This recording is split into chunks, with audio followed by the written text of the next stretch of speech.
Hello, everyone. I just want to share some of my story with you. Growing up, I grew up in a Christian family, Christian household. We went to church every week. I would say growing up, I knew who Jesus was. He gave me joy. I loved talking with him, praying to him. But just like any little child, as time kind of goes on, I definitely went my own way, and I decided to depart from his plan for my life and do my own thing.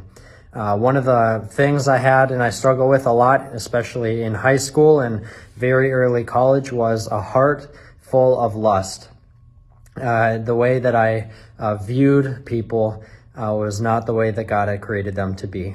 And I could feel that weight in my heart, and there's a lot of temptation that came with that, and a lot of burden that I had to bear.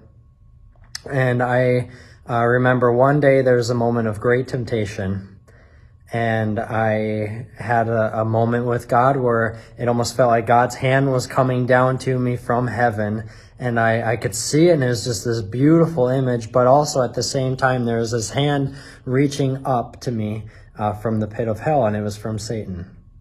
And in that moment, Satan's hand did not look like it had thorns and thistles, and it was full of fire and something to stay away from, but it was actually a hand that looked pretty, I don't know, whatever the word you want to say, pretty attractive, pretty something that was like, this isn't that bad, you can trust this. And that was, I think, what almost scared me out of that. And from that moment, I think I physically raised my hand and held on to God's hand in that moment, and that was what brought me through. And I still am a sinner. I'm still broken and am in need of grace.